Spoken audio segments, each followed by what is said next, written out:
Bonsoir Frédéric Salman. Bonsoir. Vous êtes médecin cardiologue et nutritionniste, vous êtes un spécialiste de l'optimisation de notre capital santé. Votre dernier livre à succès vient de paraître. Vital, votre Bible santé chez Albin Michel. Alors, une première remarque, peut-être un peu idiote, mais il paraît que le froid, ça conserve. Après, on va voir les difficultés et écouter vos conseils. Mais est-ce que c'est une réalité? Oui, puisqu'on s'est aperçu que les centenaires ont une température un peu plus basse que les autres. Et on a même pris des souris, on leur a fait une petite intervention au niveau dans la tête, elles ont baissé leur température d'un demi-degré, elles ont eu tout de suite 20% de vie en plus. Bon, donc le froid conserve, c'est une réalité. Ah oui, ça conserve. Et non pas l'alcool. Alors l'alcool, pas du tout. Si quand il fait froid, vous prenez un verre d'alcool, au contraire, vous aurez une sensation un peu chaude tout de suite avec le nez rouge, mais ensuite, après une sensation de froid. Au contraire, il faut éviter l'alcool et bien s'hydrater quand il fait froid. Donc le coup du grog pendant la journée ou du petit alcool à la montagne, tout ça c'est totalement bidon. C'est dans la tête, c'est mauvaise idée. Et vous nous dites au contraire qu'il faut s'hydrater en buvant de l'eau. Oui, parce que c'est une sensation de chaud tout de suite, et puis après on a davantage froid très vite. On est déshydraté. Au contraire, il faut boire de l'eau et laisser tomber le petit verre d'alcool. Alors, 2-3 questions. Je vous ai entendu un jour m'expliquer, j'étais resté sans voix, qu'on ne devait pas forcer les gamins à mettre des écharpes pour partir dans le froid, qu'on n'a jamais attrapé de maladie. Vous voyez, le coup de froid sur la gorge, ça n'existe pas. Est-ce que vous me le confirmez? Ou est-ce que j'ai extrapolé? Faites très attention à ce que vous dites. Attention, c'est une affaire majeure. L'écharpe, en fait... C'est des drames familiaux sur plusieurs générations. En fait, l'écharpe, le cache-colle, même s'il n'est pas tricoté par maman. Oui. On vient de s'apercevoir, il y a eu des recherches là-dessus, qu'en fait, c'est utile. Parce qu'en fait, c'est nouveau. Les rhinovirus se multiplient beaucoup plus à 33 degrés et nos défenses immunitaires sont moins bonnes à 33. Quand on est à 37, nos défenses immunitaires réagissent beaucoup mieux. Donc, en fait, ça fonctionne mieux de mettre un cache-nez. Mais il y a d'autres avantages. Pour les adultes, c'est que quand on respire d'air froid, ça donne une petite vasoconstriction des vaisseaux, notamment des artères coronaires, et ça, c'est pas bon du tout. Donc il vaut mieux se couvrir et respirer de l'air chaud. Donc un médecin est intelligent lorsqu'il est capable de changer la vie en fonction en fait des études que vous aviez. Des nouvelles études, on ne s'attendait pas à ce qu'il y en ait sur le cache-nez. Bon, alors, les deux âges de la vie qu'on a besoin de protéger. On pense évidemment aux enfants et aux personnes âgées. On commence par les personnes âgées. En ce moment, c'est quoi le problème? C'est de glisser dans la rue et de se casser un col du fémur? On en voit beaucoup arriver, beaucoup de chutes, mais aussi... Le problème, c'est que des personnes âgées parfois ont des problèmes coronariens, les artères qui sont un peu encrassées, et le froid va leur donner une sensation. Et là, il faut consulter votre médecin rapidement, parce que quand il fait froid, vous savez, à partir de 0, 1 degré de moins, c'est 2% de risque cardiovasculaire en plus, de faire un infarctus.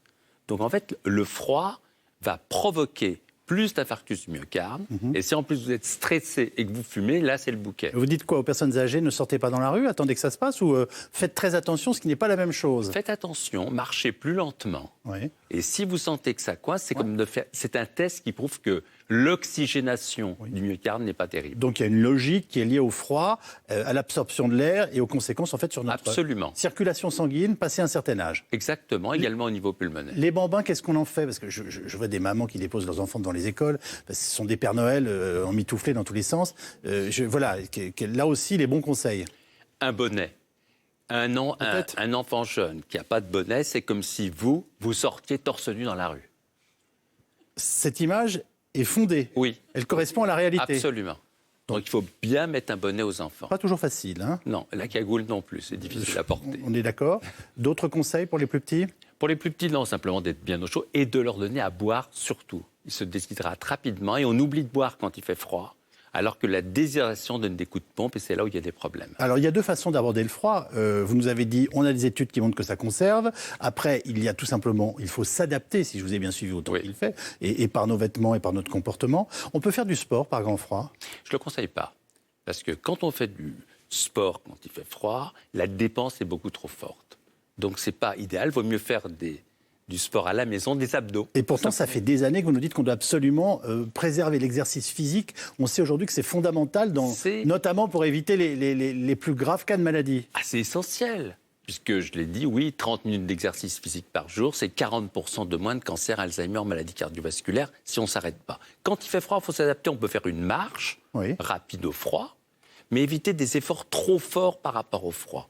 Parce que la dépense énergétique va être trop forte et les muscles un peu contractés. Il y a des conseils d'alimentation partant de grand froid? Oui, il faut s'alimenter bien sûr parce qu'on a besoin de maintenir. Vous savez que la graisse... Spontanément, on irait vers une bonne blanquette, un sauté de veau C'est bien ça, chaud. qu'en fait, la graisse, c'est un isolant. Ça marche bien, il n'y a pas de problème, c'est reconnu. Ça aide à maintenir. On brûle. Vous savez, quand on frissonne, un quart d'heure de frisson, c'est comme si vous faisiez 1 heure de vélo pour faire fondre la graisse. Ah, donc frissonner est quelque chose d'extrêmement positif, notamment pour la ligne. C'est le frisson minceur. Oui. Alors, faut se couvrir la tête, mettre des bonnes chaussures, c'est une évidence, vous nous l'avez dit, en particulier pour les personnes âgées. On évite d'enfiler les couches ou ça sert à quelque chose? Un vêtement ample où l'air puisse quand même circuler. Mettre de la laine? Oui, c'est bien, il faut se couvrir... Ne pas prendre d'alcool, mais penser à s'hydrater. Exactement. Je résume tout ce que vous nous avez dit. Alors, on peut forcer un peu sur les produits laitiers ou pas en période de froid? Ce qu'on aime, les produits laitiers sont bons pour la santé, il n'y a pas de problème. Donc, en fait, il faut s'alimenter normalement, mais pas trop non plus. Pardon, je vous ai interrompu. Le rhume et la grippe, sont-ils des rendez-vous spécifiques d'hiver liés au froid? Parce que ça peut être des rendez-vous d'hiver, mais qui ne soient pas forcément liés au froid. C'est la période grippe, gastro-entérite. C'est là où les règles d'hygiène sont importantes. Clé, par exemple, bien se laver les mains, ça ne suffit pas. Et pourtant, je l'ai répété. Ce qui compte, c'est sous les ongles. On s'est aperçu que quand on a des ongles sales ou qu'on se les ronge, la bouche est pleine d'entérobactéries. C'est ce qu'on trouve notamment au niveau du tube digestif.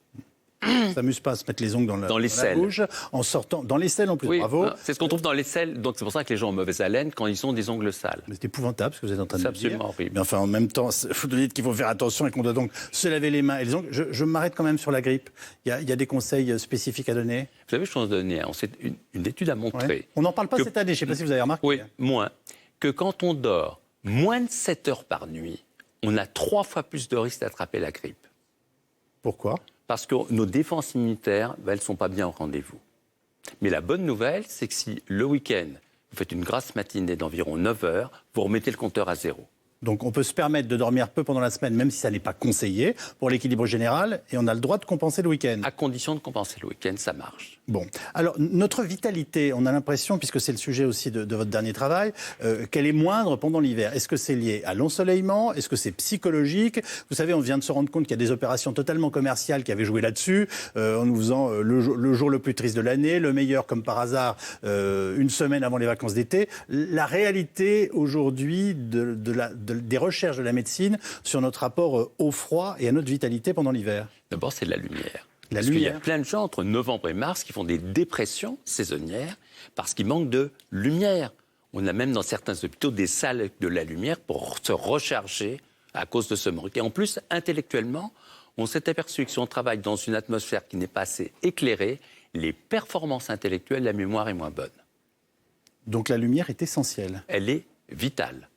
Est-ce que sur toutes ces questions, la science continue de progresser, de nous apporter des éléments? Vous qui il y avait toujours un temps d'avance et qui vous intéressait particulièrement aux études scientifiques qui sortent, évidemment très fréquemment des pays anglo-saxons, même s'il se passe des choses chez nous. Qu'est-ce qui vous a le plus surpris récemment dans les études qui nous parviennent et qui sont peut-être d'ailleurs des bonnes nouvelles, tout simplement, au-delà du froid, de la grippe et du rhume, pour notre santé, pour notre avenir? En fait, d'un seul coup, les gens commencent à se prendre en main au niveau de la santé. Alors, les bonnes nouvelles, elles viennent des effets du jeûne séquentiel. Oui. On s'aperçoit que quand les gens prennent 2 repas au lieu de 3, eh bien, tout simplement, l'inflammation chute. Notamment, une étude récente m'a intéressé. 14 heures de jeûne, vous avez la pression artérielle, le cholestérol, le sucre, l'inflammation qui chute. Autrement dit, aujourd'hui, dans nos pays, on ne meurt pas de faim, de carence, on meurt d'excès. Et on s'aperçoit, c'est comme si dans une vie, on avait un nombre de repas limité à prendre. Ce jeûne séquentiel a une action qu'on vient de découvrir, qui est tout à fait passionnante, parce que l'inflammation, c'est la porte d'entrée de toutes les maladies. Un petit jeûne de 14 heures fait du bien pour notre santé. En s'hydratant bien, bien entendu. Et par ailleurs, finalement, on rétablit le cache-colle, notamment pour les gamins. Ah oui.